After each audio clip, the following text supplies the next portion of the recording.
Kumusta mga tol? For today's video, tuturuan ko kayo kung paano alisin yung logo ng TikTok. Kasi mga tol, pag in-upload nyo yun na may watermark, may TikTok logo sa video nyo, baka isa yun sa magiging rason para hindi ma-monetize yung reels nyo, yung mga video nyo.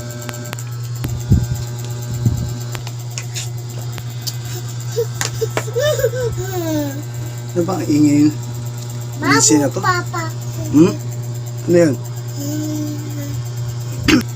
Kaya ngayon mga tol, ituturo ko sa inyo kung paano alisin yung watermark ng TikTok bago nyo i-upload sa Facebook Reels nyo. So okay, pero bago yun, gusto ko munang pasalamatan yung mga nagsisend sa akin ng stars. Shout out kay Ma'am Dorothea Almasan. Siya yung madalas na nagsisend sa akin ng stars. Thank you, ma'am. Tsaka kay Ivy Fern. Salamat po sa stars, ma'am. Ano yun? Papa. Ha? Papa. Day off. Walang pasok.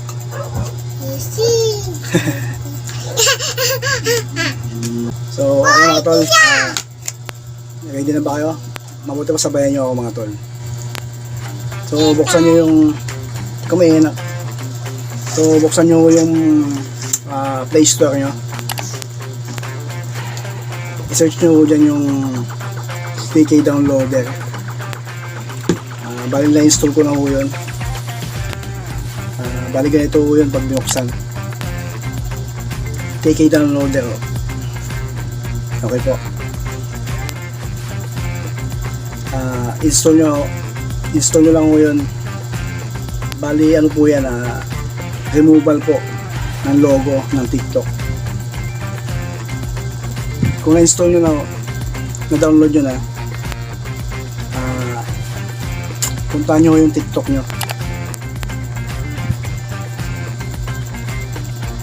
For example, itong video ko, mamimili lang ako kaya ng gusto nyong i-upload sa Reels. Tapos kung napili nyo na ako, click nyo yung tatlong dot dyan sa ibaba. Tapos po, click nyo yung copy link. Puntahan nyo natin yung app na dinownload natin, yung TK Downloader. Pagka-click nyo yan, mag-auto paste na ho yun. Hindi nyo na kailangan pindutin yung paste. So ayan na ho, hintayin lang natin. Nagda-download na. Auto download na rin ho yan. So ayan na ho. Tapos hanapin na ho natin sa phone natin, sa video. Papasok siya doon. Bali doon siya may stored. Okay o. Ngayon pwede natin i-upload sa Reels natin yung video. Pindutin natin yung Facebook, yung app natin. Balikan lang ho natin yung mga nauna kong in-upload. May mga logo pa ho yun ng TikTok. Kaya pag may violation yan, siguro i-delete ko na lang ho yun, yung may logo ng TikTok. Tapos balikan ho natin yung mga latest upload natin. Ayan o, kung mapapansin nyo mga tol, wala na hong yan, wala nang watermark dahil doon po sa app na ginamit natin. So guys, sana nakatulong yung video natin. Make sure lang na pag nag-upload kayo ng videos nyo sa Reels, wala na ho yung logo.